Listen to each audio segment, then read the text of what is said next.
ಇದೆಯಲ್ಲ ನೈಟ್ ಅಲ್ವಾ ಬಂದಿದ್ದು ಗೊತ್ತೇ.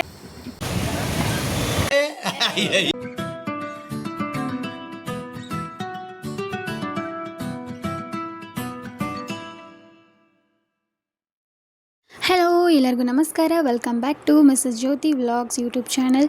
ಸೊ ನೈಟ್ ನಾವು ರಿಸೆಪ್ಷನ್ ಮುಗಿಸ್ಕೊಂಡು ರೂಮ್ಸ್ ನೋಡೋಣ ಅಂದ್ಕೊಂಡ್ವಿ. ಬಟ್ ನಮ್ಮ ಜೊತೇಲಿ ಬಂದಿರೋ ಒಬ್ಬರು ಫ್ರೆಂಡ್ ಇದ್ದಾರಲ್ಲ, ಅವ್ರ ರಿಲೇಷನ್ ಮನೆ ಇದು. ಸೊ ಎಲ್ಲರೂ ಇಲ್ಲೇ ಹೋಗೋಣ, ದೊಡ್ಡ ಮನೆ ಅಂತ ಹೇಳಿದ್ರು. ಸರಿ ಅಂತ ಎಲ್ಲರೂ ಇಲ್ಲಿಗೇ ಬಂದ್ವಿ.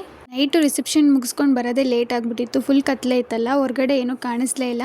ಮಾರ್ನಿಂಗ್ 6 o'clock ಎಲ್ಲರೂ ಹೊರಗಡೆ ಬಂದು ನೋಡಿದ್ರೆ ಫುಲ್ಲು ಚೆನ್ನಾಗಿತ್ತು ನೇಚರು. ಹೊರಗಡೆ ಕಲ್ಯಾಣಿ ಎಲ್ಲ ಇತ್ತು. ನಾವೊಂದು 30 ಜನ ಇದ್ವಿ. ಫುಲ್ಲು ದೊಡ್ಡ ಮನೆ ಅಲ್ವಾ, ಆರಾಮಾಗಿ ಪೀಸ್ಫುಲ್ಲಾಗಿ ಮಲ್ಕೊಂಡಿದ್ವಿ. ತುಂಬ ಚೆನ್ನಾಗಿತ್ತು. ಅವ್ರ ಮನೆಯವರು ಅಷ್ಟೇ, ನಾವೇನೋ ಅವ್ರ ನೆಂಟರು, ಅವ್ರ ರಿಲೇಷನ್ ಅನ್ನೋ ಥರ ಟ್ರೀಟ್ ಮಾಡ್ತಾಯಿದ್ರು. ಇಬ್ಬರು ಸೊಸೆಂದಿರಿದ್ರು, ಒಂದು ಅಮ್ಮ ಇದ್ದರು. ಸೊ ತುಂಬ ಚೆನ್ನಾಗಿ ನೋಡಿಕೊಂಡ್ರು ನಮ್ಮನ್ನ. ಅದಕ್ಕೆ ಇವ್ರ ಮನೆ ಇಷ್ಟ ಆಗಿ ನಾನು ಈ ವಿಡಿಯೋ ಮಾಡ್ತಾಯಿದ್ದೀನಿ. ಫುಲ್ಲು ಹೊರಗಡೆ ಬಂದು ನೋಡಿದ್ರಾಗ ಫುಲ್ಲು ದೊಡ್ಡ ಕಲ್ಯಾಣಿ. ಆ್ಯಕ್ಚುಲಿ ಅಲ್ಲೊಂದು ದೇವಸ್ಥಾನ ಇದೆ, ಆ ದೇವಸ್ಥಾನದ ಪಕ್ಕದಲ್ಲೇ ಇದು ದೊಡ್ಡ ಕಲ್ಯಾಣಿ ಅನಿಸುತ್ತೆ. ಮಧ್ಯದಲ್ಲೊಂದು ಅಡ್ಡ ಥರ ಏನೋ ಇಟ್ಟಿದ್ದಾರೆ. ಸೊ ಡಬಲ್, ಆ ಕಡೆನೂ ಕಲ್ಯಾಣಿ ಇದೆ, ಈ ಕಡೆನೂ ಕಲ್ಯಾಣಿ ಇದೆ. ತುಂಬಾ ಚೆನ್ನಾಗಿತ್ತು ನೋಡೋದಕ್ಕೆ. ಬಾತುಕೋಳಿ ಎಲ್ಲ ಇತ್ತು, ಮತ್ತು ಫಿಶಸ್ ಎಲ್ಲ ಇತ್ತು. ನಮ್ಮ ಅಕ್ಕ, ಬಾವ, ಪೋಕ್ಷಿತ ಎಲ್ಲ ನೋಡ್ತಾಯಿದ್ರು. ಸೊ ಈ ಕಡೆ ಬಂದಾಗ ಬಾತುಕೋಳಿ ಎಲ್ಲ ಇತ್ತು, ನಮ್ಮ ಪೋಕ್ಷಿತಾಗೆ ತೋರಿಸ್ತಾಯಿದ್ರು. ನನಗಂತೂ ತುಂಬ ಖುಷಿ ಆಯಿತು ಇಲ್ಲಿ ಬಂದಿದ್ದು. ಹೊರಗಡೆ ಅಂತೂ ಸ್ವಲ್ಪ ಕೋಲ್ಡೇ ಇತ್ತು, ಮಾರ್ನಿಂಗ್ ಅಲ್ವಾ, ಅದಕ್ಕೋಸ್ಕರ ನಾನು ಸ್ವೆಟರು ಟೋಪಿ ತೆಗಿಲಿಲ್ಲ. ಕೋಲ್ಡ್ ಆದರೆ ಕಷ್ಟ. ನಮ್ಮ ಕೃಷ್ಣಂಗೆ ಫೀಡ್ ಬೇರೆ ಮಾಡ್ತೀನಲ್ಲ. ಸೊ ನಮ್ಮ ಕೃಷ್ಣ ಒಳಗಡೆ ಇದ್ದರು. ನಾನು ಫೀಡ್ ಮಾಡಿ ಹೊರಗಡೆ ಬಂದು ಎಲ್ಲ ನೋಡ್ತಾ ಇದ್ದೆ. ನಾವು ಸ್ಟೇ ಆಗಿದ್ದ ಮನೆ ಅಂತೂ ತುಂಬ ದೊಡ್ಡ ಮನೆ, ಅದಕ್ಕೆ ನಾನು ವಿಡಿಯೋ ಮಾಡ್ತಾಯಿದ್ದೀನಿ. ತುಂಬ ಅಂದರೆ ತುಂಬ ಚೆನ್ನಾಗಿತ್ತು ಆ ಮನೆ, ನನಗೆ ತುಂಬಾ ಇಷ್ಟ ಆಯಿತು. ಪಕ್ಕದಲ್ಲಿ ಕಲ್ಯಾಣಿ ಬೇರೆ ಇದೆಯಲ್ಲ, ಅದು ಸಕ್ಕತ್ತಾಗಿರುತ್ತೆ. ಅಲ್ಲಿ ಸ್ಟೇ ಆಗೋದಕ್ಕೆ ಆಗಲಿ, ಅಲ್ಲಿರೋದಕ್ಕಾಗಲಿ ಚೆನ್ನಾಗಿರುತ್ತೆ. ಹೊರಗಡೆ ಅಂತೂ ಫುಲ್ಲು ರೋಸ್ ಗಿಡಗಳನ್ನೆಲ್ಲ ಹಾಕಿದ್ರು. ನಮ್ಮ ಮನೆಯವರು ರೋಸ್ ಕಿತ್ಬಿಟ್ಟು ನನಗೆ ಕೊಡ್ತಾ ಇದ್ದಾರೆ, ಮುಟ್ಕೊಳ್ಳಿ ಅಂತ. ಅವ್ರು ಕೊಟ್ಟಾಗ ನಾನು ಸ್ವೆಟರ್ ಜೋಬಲ್ಲಿ ಹಾಕ್ಬಿಟ್ಟಿದ್ದೆ. ನಾನು ಅದನ್ನು ಮರೆತುಬಿಟ್ಟು ಮುಟ್ಕೊಳ್ಳೋಕ್ಕೆ ಆಗಲಿಲ್ಲ. ಮದುವೆ ಧಾರೆಗೆ ರೆಡಿ ಆದಮೇಲೆ ಬೇಜಾರಾಗ್ತಾಯಿತ್ತು. ಈಗೀಗಂತೂ ಫುಲ್ಲು ಮರಿತಾ ಇರ್ತೀನಿ ನಾನು. ಫುಲ್ಲು ಒಂಥರ ಡಿಪ್ರೆಷನ್ಗೆ ಹೋಗೋ ಥರ ಅನಿಸ್ಬಿಡುತ್ತೆ. ಮೈಂಡೆಲ್ಲ ಫುಲ್ಲು ಬ್ಲಾಕ್ ಆಗಿಬಿಡುತ್ತೆ. ಏನೂ ಮಾಡೋಕ್ಕಾಗಲ್ಲ, ಈ ಥರ ಎಲ್ಲ ಹಾಗೆ ಆಗುತ್ತಲ್ವ ಈ ಟೈಮಲ್ಲಿ. ಬನ್ನಿ ಈ ಮನೆ ಹೇಗಿದೆ ಅಂತ ನಾನು ಸಿಂಪಲ್ಲಾಗಿ ತೋರಿಸ್ತಾ ಇದ್ದೀನಿ. ಇದು ಗೇಟು. ಇಲ್ಲಿಂದ ರೈಟಿಗೆ ಬಂದರೆ ಅಲ್ಲೊಂದು ಕೊಟ್ಟಿಗೆ ಇದೆ, ಅಲ್ಲಿಗೆ ದನ ಎಲ್ಲ ಕಟ್ಟಾಕ್ತಾರೆ. ದನಗಳಿದ್ವು, ಈಗ ಹೊಲ ಉಳ್ಳಕ್ಕೇನೋ ಕರ್ಕೊಂಡೋದ್ರು ಅನಿಸುತ್ತೆ. ಈ ಥರ ಇದೆ ಈ ಕೊಟ್ಟಿಗೆ. ಮತ್ತು ಈ ಕಡೆ ಬಂದರೆ ಫುಲ್ಲು ಗಾರ್ಡನ್ ಮಾಡ್ಕೊಂಡಿದ್ರು. ಫುಲ್ಲು ವೆಜಿಟೇಬಲ್ಸ್ ಎಲ್ಲ ಹಾಕಿದ್ರು, ಸ್ವಲ್ಪ ಫ್ಲವರ್ಸ್ಗಳು ಕೂಡ ಹಾಕಿದ್ರು, ಎಲ್ಲನೂ ಬೆಳೆದಿದ್ರು. ವೆಜಿಟೇಬಲ್ಸ್ ಎಲ್ಲ ಬೆಳೆದಿರೋದು ವೀಡಿಯೋ ಮಾಡೋಕ್ಕಾಗಿಲ್ಲ, ಯಾಕಂದರೆ ನಾವು ದಾರೆಗೆ ಹೋಗಬೇಕು, ಲೇಟ್ ಆಗುತ್ತೆ ಅಂತ ಮಾಡೋಕ್ಕಾಗಿಲ್ಲ. ಸೊ ಈ ಕಡೆ ಬಂದರೆ ಅಲ್ಲಿ ಗೋಬರ್ ಗ್ಯಾಸ್ ಏನೋ ಮಾಡ್ಕೊಂಡಿದ್ರು, ಯೂಸ್ ಮಾಡ್ತಾರೋ ಏನೋ ಗೊತ್ತಿಲ್ಲ. ಈಗ ಇಲ್ಲೇನು ಕಾಣ್ತಿದೆಯಲ್ಲ, ಇದು ಕಿಚನ್. ಒಳಗಡೆ ಒಂದು ಕಿಚನ್ ಇದೆ, ಬಟ್ ಅವರು ಹೊರಗಡೆ ಓಡಾಡೋಕ್ಕಾಗಲ್ಲ ಅಂತ ಕಿಚನು ಮತ್ತು ಡೈನಿಂಗ್ ಟೇಬಲ್ ಇಲ್ಲೇ ಇಟ್ಕೊಂಡಿದ್ದಾರೆ ಹೊರಗಡೆ ವರಂಡದಲ್ಲಿ. ಇದು ಬಂದು ತುಂಬ ದೊಡ್ಡ ಹಾಲ್ ಇದು. ಆಮೇಲೆ ಇದ್ರ ಪಕ್ಕದಲ್ಲಿ ಬಂದರೆ 2 ರೂಮ್ ಇದೆ. ಸೊ ಅವ್ರದ್ದು ಪರ್ಮಿಷನ್ ಇಲ್ಲದೆ ರೂಮ್ಸ್ ಎಲ್ಲ ತೆಗಿಬಾರ್ದಲ್ವ, ಸೊ ಇದು ರೂಮು. ಆಮೇಲೆ ಒಳಗಡೆ ಬಂದರೆ ಅಲ್ಲಿ ಕಿಚನ್ನು ಮತ್ತು ವಾಶ್ರೂಮ್ ಇರೋದು. ಇದು ಕಿಚನ್ನು ಮತ್ತು ಇಲ್ಲಿ ಫ್ರಿಜ್ ಏನೋ ಇಟ್ಕೊಂಡಿದ್ದಾರೆ. ಸೊ ನಾವೆಲ್ಲರೂ ಇಲ್ಲಿ ವರಂಡ ಥರ ಇದೆ ಅಲ್ಲ, ಇಲ್ಲೆಲ್ಲ ಮಲ್ಕೊಂಡಿದ್ವಿ ಹೆಣ್ಮಕ್ಳೆಲ್ಲ. ಹೊರಗಡೆ ಎಲ್ಲ ಗಂಡಸರೆಲ್ಲ ಮಲ್ಕೊಂಡಿದ್ರು, ಚೆನ್ನಾಗಿತ್ತು. ಈ ಕಡೆ ಲೆಫ್ಟಲ್ಲಿ ಬಂದರೆ ಅಲ್ಲಿ ವಾಶ್ರೂಮ್ ಇತ್ತು. ಸೊ ನಾವೆಲ್ಲರೂ ಇಲ್ಲೇ ಮಲ್ಕೊಂಡಿದ್ವಿ. ನಾವು ಇನ್ನೂ ಮಲ್ಕೊಂಡಿದ್ವಿ. 5:30ಗೋ 6 o'clockಗೆ ಏನೋ ಮಿಷಿನ್ ಸೌಂಡ್ ಬರ್ತಿದೆಯಲ್ಲ ಅಂತ ಹೊರಗಡೆ ಬಂದು ನೋಡಿದ್ರೆ, ಇನ್ನೂ ಒಂದು ಪಕ್ಕದಲ್ಲಿ ಕೊಟ್ಟಿಗೆ ಇದೆ, ಅಲ್ಲಿ ಹಸುಗಳನ್ನೆಲ್ಲ ಇಟ್ಕೊಂಡಿದ್ದಾರೆ. ಹಾಲು ಕರಿತಾ ಇದ್ರು ಮಿಷಿನಲ್ಲಿ, ಅದು ಸೌಂಡ್ ಬರ್ತಾಯಿತ್ತು ನಮಗೆ. ಎಷ್ಟೊಂದು ಹಸುಗಳಿದೆ. ಇವರು ಮತ್ತು ಇಬ್ಬರು ಸೊಸೆದಿರಿದ್ದಾರೆ, ಅವರೆಲ್ಲ ಅದನ್ನೆಲ್ಲ ಕ್ಲೀನ್ ಮಾಡಿ ಹಾಲೆಲ್ಲ ಕರಿತಾಯಿದ್ರು ಮಿಷಿನಲ್ಲಿ. ಆ್ಯಂಡ್ ಇಲ್ಲೊಂದು ಚಿಕ್ಕ ನಾಯಿ ಮರಿನೂ ಕೂಡ ಸಾಕಿದ್ದಾರೆ. ನಮ್ಮ ಬಾವ ಆಟಾಡಿಸ್ತಾ ಇದ್ದಾರೆ. ನಾಯಿಗಳಂದರೆ ಅವ್ರಿಗೆ ತುಂಬ ಇಷ್ಟ. ಆದರೆ ಇಲ್ಲಿ ಹಿಂಡಿ ಬೂಸ ಅವೆಲ್ಲ ಇಟ್ಟಿದ್ದಾರೆ ಹಸುಗೆ ಹಾಕೋದು. ಈ ಥರ ಮಿಷಿನ್ಸ್ ಎಲ್ಲ ನಾನು ಫಸ್ಟ್ ಟೈಮ್ ನೋಡ್ತಾ ಇದ್ದೀವಿ. ಆವಾಗೆಲ್ಲ ಕೈಯಲ್ಲೇ ಕರಿತಾಯಿದ್ರು, ಒಂಥರ ಚೆನ್ನಾಗಿರೋದು ನೋಡೋಕ್ಕೆ. ಬಟ್ ಯಾರೋ ನೋಡಬಾರ್ದು ಅಂತ ಕಳಿಸ್ಬಿಡ್ತಾಯಿದ್ರು. ಬಟ್ ಇವಾಗ ಎಲ್ಲದಕ್ಕೂ ಮಿಷಿನ್ಸ್ ಬಂದಿರೋದ್ರಿಂದ ಎಲ್ಲ ಈಸಿ. ಮತ್ತು ನಮ್ಮ ಕೃಷ್ಣ ಒಳಗಡೆ ಇದ್ರಲ್ವ, ಎಲ್ಲರೂ ಆಟ ಆಡಿಸ್ತಾಯಿದ್ರು ಎತ್ಕೊಂಡು. ನಮ್ಮ ಪೋಕ್ಷಿತ ಅಲ್ಲಿ ಹೊರಗಡೆ ಎಲ್ಲ ನೋಡ್ಕೊಂಡು ಬಂತಲ್ಲ, ಬಾತುಕೋಳಿ ಫಿಶಸ್ ಎಲ್ಲ, ಅದು ಅಜ್ಜಿಗೆ ಹೇಳ್ತಾಯಿದ್ರು ಈ ಥರ ಎಲ್ಲ ಇತ್ತು ಅಂತ. ಆಮೇಲೆ ರೆಡಿ ಆದ್ವಿ ದಾರೆಗೆ ಹೋಗೋದಕ್ಕೆ. ಒಂದು 9 o'clock ಆಯಿತು. ಎಲ್ಲರೂ ರೆಡಿ ಆಗೋಷ್ಟರಲ್ಲಿ ಅಷ್ಟು ಜನ ರೆಡಿ ಆಗಬೇಕಲ್ಲ. ಸೊ ಹೋಗ್ಬೇಕಾದ್ರೆ ಅರಿಶಿನ ಕುಂಕುಮ ಕೊಟ್ಟು ಕಳಿಸಿದ್ರು. ಸೊ ಅವ್ರ ಮನೆಯವರು ಎಲ್ಲರೂ ಅಷ್ಟೇ ತುಂಬ ಚೆನ್ನಾಗಿ ನೋಡಿಕೊಂಡ್ರು. ಕಾಫಿ ಎಲ್ಲ ಮಾಡಿಕೊಟ್ಟಿದ್ರು ಮಾರ್ನಿಂಗೇ. ಚೆನ್ನಾಗಿತ್ತು, ಒಂಥರ ಗುಡ್ ಎಕ್ಸ್ಪೀರಿಯನ್ಸ್ ಅಂತ ಹೇಳ್ಬೋದು. ನಾವೆಲ್ಲರೂ ಆ ಪಾಪ ಮನೆಯವ್ರಿಗೆ ನಾವು ಯಾರು ಏನು ಅಂತಲೇ ಗೊತ್ತಿಲ್ಲ, ಬಟ್ ನಮ್ಮನ್ನೆಲ್ಲ ತುಂಬ ಚೆನ್ನಾಗಿ ನೋಡಿಕೊಂಡ್ರು ನೈಟಿಂದ ಮಾರ್ನಿಂಗ್ವರೆಗೂ ಅಷ್ಟೇ.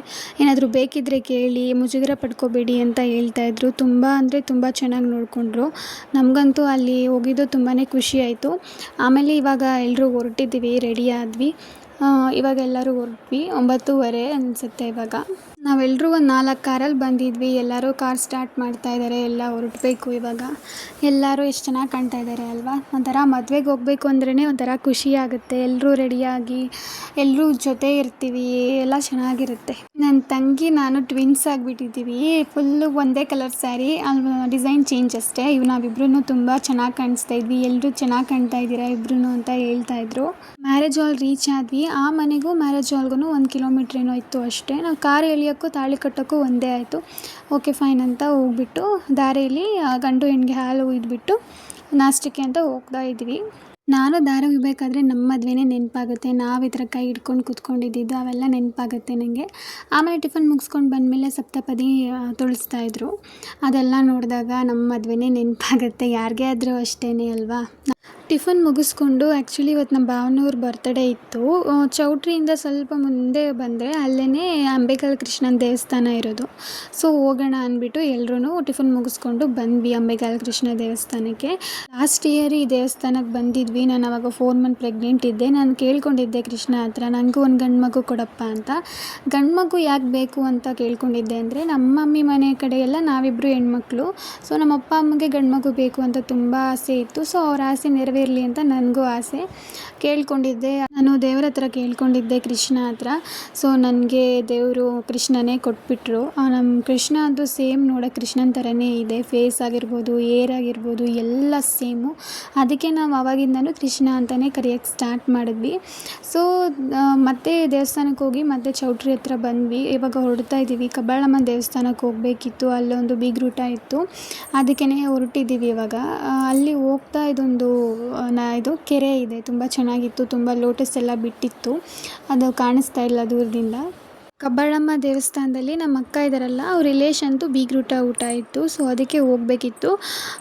ತುಂಬಾ ರಶ್ ಇತ್ತು. ಏಕೆಂದರೆ ಕಬ್ಬಾಳಮ್ಮ ಅಂದರೆ ಇಡೀ ಬ್ಯಾಂಗ್ಳೂರೇ ಹೋಗ್ತಾರೆ. ಬ್ಯಾಂಗ್ಳೂರು ಅಂತಲೇ ಅಲ್ಲ, ಆಲ್ಮೋಸ್ಟ್ ಎಲ್ಲರೂ ಹೋಗ್ತಾರೆ. ಅದಕ್ಕೆ ತುಂಬ ರಶ್ ಇತ್ತು. ನೋಡ್ತಾ ಇದ್ವಿ, ಕ್ಯೂವಲ್ಲಿ ಹೋದ್ವಿ. ಎಲ್ಲರೂ ವಾಪಸ್ ಬರ್ತಾಯಿದ್ವು. ನಾವು ಕೃಷ್ಣನ ಎತ್ಕೊಂಡು ಹೋಗೋಕ್ಕಾಗಲ್ಲ ಅಂತ ಥಿಂಕ್ ಮಾಡಿ ಹೊರಗಡೆ ನಾವು ಬಂದುಬಿಟ್ವಿ. ಸ್ಪೆಷಲ್ ದರ್ಶನ ಏನಾದರೂ ಸಿಗುತ್ತಾ ಅಂತ ಇಲ್ಲೇ ನಿಂತ್ಕೊಂಡು ವೆಯ್ಟ್ ಮಾಡ್ತಾಯಿದ್ವಿ. ಮತ್ತು ಇನ್ನೊಂದೇನೆಂದರೆ, ನಾವು ಚಿಕ್ಕವರಿದ್ದಾಗಿಂದನೂ ನಮ್ಮ ಅಪ್ಪ ಅಮ್ಮ ಈ ದೇವಸ್ಥಾನಕ್ಕೆ ಕರ್ಕೊಬರ್ತಿದ್ದಾರೆ. ಅಷ್ಟು ಪವರ್ಫುಲ್ ದೇವರಂತಲೇ ಹೇಳ್ಬೋದು ಕಬ್ಬಾಳಮ್ಮ. ಅದಕ್ಕೆ ಇಷ್ಟು ಕ್ರೌಡ್ ಇರುತ್ತೆ ಯಾವಾಗ್ಲೂ. ಆಮೇಲೆ ಸ್ಪೆಷಲ್ ದರ್ಶನಕ್ಕೆ ಪರ್ಮಿಷನ್ ಸಿಕ್ತು. ಆಮೇಲೆ ಎಲ್ಲರೂ ಹೋಗ್ತಾ ಇದ್ದೀವಿ. ಅಲ್ಲೂ ಜನನೇ ಇದ್ದೇ ಇರ್ತಾರೆ. ಸೊ ಯಾವ ಸ್ಪೆಷಲ್ ದರ್ಶನಕ್ಕೆ ಹೋದರೂ ಜನ ಇದ್ದೇ ಇರ್ತಾರೆ. ಆಮೇಲೆ ದೇವ ದರ್ಶನ ಮಾಡಿಕೊಂಡು ಎಲ್ಲರೂ ಹೊರಗಡೆ ಬಂದು, ಇಲ್ಲೊಂದು ಮನೆ ಇತ್ತು, ಎಷ್ಟು ಚೆನ್ನಾಗಿದೆ ನೋಡಿ, ಅಲ್ಲಿ ವೆಯ್ಟ್ ಮಾಡ್ತಾಯಿದ್ವಿ ಎಲ್ಲರೂ ಬರಲಿ ಅಂತ. ಸೊ ದೇವಸ್ಥಾನಕ್ಕೆ ಹೋದಾಗ ಎಲ್ಲರೂ ಬೇರೆ ಬೇರೆ ಆಗಿರ್ತಾರಲ್ವ, ರಶ್ ಇರುತ್ತೆ ಜನ. ಸೊ ಅದಕ್ಕೇ ಇಲ್ಲೇ ಮನೆ ಹತ್ರ ಕೂತ್ಕೊಂಡು ವೆಯ್ಟ್ ಮಾಡ್ತಾಯಿದ್ವಿ ಅವ್ರು ಬರೋವರೆಗೂ. ಆಮೇಲೆ ಅಲ್ಲಿ ಬೀಗ್ರೂಟ ಮಾಡಿಸಿದ್ರಲ್ಲ, ಚೌಟ್ರಿ ಹತ್ರ ಹೋದ್ವಿ. ಅಲ್ಲೂ ತುಂಬಾ ಜನ ಇದ್ದರು. ಬಟ್ ಏನೂ ಮಾಡೋಕ್ಕಾಗಲ್ಲ, ವೆಯ್ಟ್ ಮಾಡಿ ಊಟ ಮಾಡಿಕೊಂಡು ಇವಾಗ ಹೊರಟಿದ್ದೀವಿ. ಆಮೇಲೆ ಮನೆಗೆ ಬಂದ್ವಿ. ನಮ್ಮ ಭಾವನವ್ರ ಬರ್ತಡೇ ಇತ್ತಲ್ವ, ಸೊ ಕೇಕ್ ಕಟ್ ಮಾಡಿದ್ವಿ. ಮತ್ತು ನಮ್ಮ ಕೃಷ್ಣಂದು 4th ಮಂತ್ ಬರ್ತಡೇ, ಅದಕ್ಕೆ ನಮ್ಮ ಕೃಷ್ಣಂಗೂ ಒಂದು ಪುಟ್ಟ ಕೇಕ್ ತರಿಸಿದ್ವಿ. ಸೊ ನಮ್ಮ ಭಾವನವರು ಮತ್ತು ನಮ್ಮ ಕೃಷ್ಣ ಇಬ್ಬರದು ಬರ್ತಡೇನ ಒಂದೇ ಟೈಮಲ್ಲಿ ಆಚರಿಸ್ಬಿಟ್ವಿ. ಲಾಸ್ಟ್ ಇಯರು ಅಷ್ಟೇ ನಮ್ಮ ಭಾವನ ಬರ್ತಡೇ ಇಲ್ಲೇ ಮಾಡಿದ್ವಿ. ಏನಕ್ಕಂದರೆ ಪ್ರೀವಿಯಸ್ ಇಯರು ನಾನು ಆಷಾಢಕ್ಕೆ ನಮ್ಮ ಮಮ್ಮಿ ಮನೇಲೇ ಇದ್ದೆ.